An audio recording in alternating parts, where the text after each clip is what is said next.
अगर चलते फिरते आपके होंठ भी कभी कभी किसी नाम का स्मरण करने लगते हैं तो इसे आदत मत समझिए। परमहंस योगानंद जी कहते थे कि नाम जाप तब नहीं शुरू होता जब मन चाहता है, नाम जाप तब शुरू होता है जब आत्मा भीतर से तैयार हो जाती है।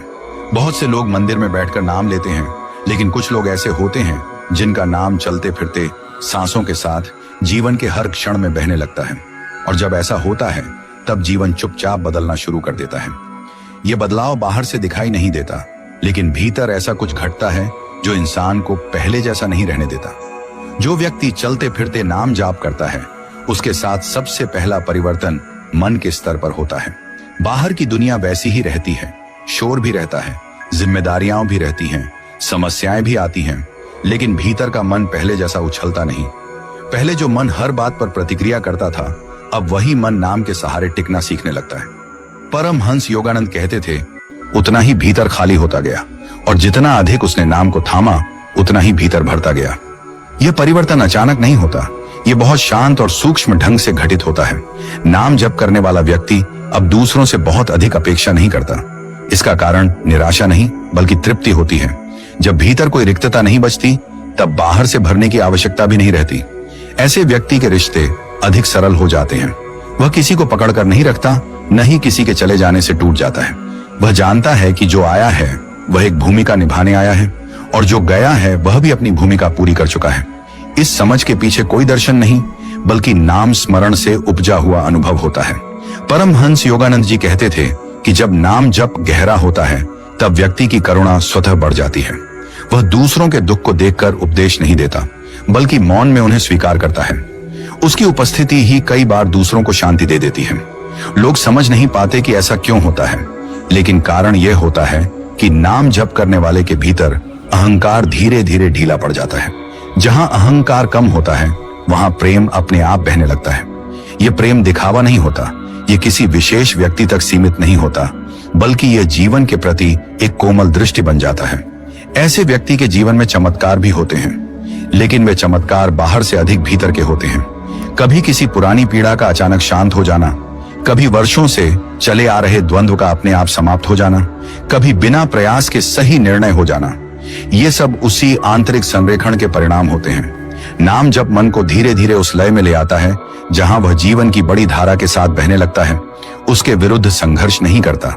सबसे गहरी बात यह होती है कि नाम जप करने वाला अब ईश्वर को पाने की जल्दी में नहीं रहता। पहले वह सोचता था कि मुझे अभी ध्यान में अनुभव चाहिए, मुझे अभी दर्शन चाहिए, लेकिन अब यह अधीरता समाप्त हो जाती है। अब वह हर क्षण को ही साधना मान लेता है। चलते हुए, बोलते हुए, कार्य करते हुए सब कुछ नाम में डूबा हुआ हो जाता है। यही वह अवस्था है जहां साधना और जीवन अलग अलग नहीं रहते। परमहंस योगानंद जी कहते थे कि जब नाम जप इस स्तर पर पहुंच जाता है, तब ईश्वर स्वयं साधक को भीतर से मार्गदर्शन देने लगते हैं। तब बाहर गुरु की आवश्यकता कम नहीं होती, लेकिन भीतर का गुरु जागृत हो जाता है। यह कोई आवाज नहीं होती, यह एक स्पष्टता होती है। क्या करना है और क्या छोड़ देना है, यही वह स्थिति है जहां व्यक्ति का जीवन दूसरों के लिए भी प्रकाश बन जाता है, बिना यह जाने कि वह प्रकाश फैला रहा। इस अवस्था में व्यक्ति भले ही साधारण दिखे, लेकिन उसके भीतर एक असाधारण शांति निवास करती है। वह कहीं भी हो, किसी भी परिस्थिति में हो, भीतर नाम की ध्वनि निरंतर गूंजती रहती है। और यही वह बिंदु होता है जहां साधक धीरे धीरे उस रहस्य के निकट पहुंचने लगता है जिसे शब्दों में नहीं बांधा जा सकता, केवल जिया जा सकता है। जब नाम जब जीवन की हर गति में घुल जाता है, तब साधक के भीतर जो परिवर्तन होता है वह अब केवल अनुभव नहीं रहता, वह उसकी पहचान बनने लगता है। सातवें संकेत में व्यक्ति स्वयं को अलग महसूस करना बंद कर देता है। अब वह यह नहीं कहता कि मैं नाम जप कर रहा हूं।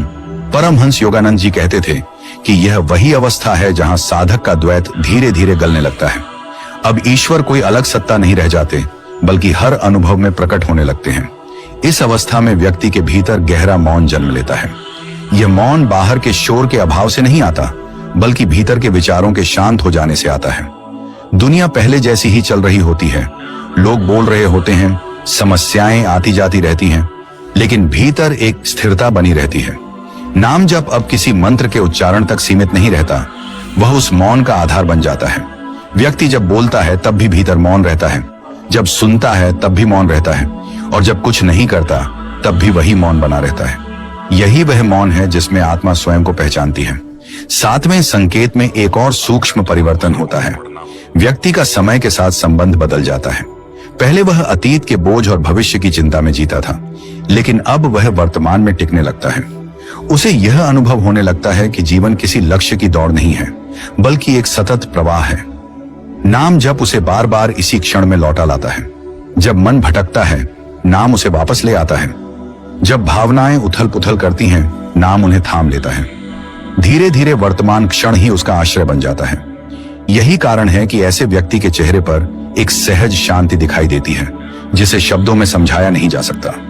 अब आठवां संकेत आता है, जो सबसे गहरा और सबसे मौन होता है। इस अवस्था में व्यक्ति के भीतर मैं का भाव लगभग विलीन होने लगता है। इसका अर्थ यह नहीं कि व्यक्ति संसार से कट जाता है या निष्क्रिय हो जाता है, बल्कि इसका अर्थ यह होता है कि अब वह स्वयं को कर्ता नहीं मानता।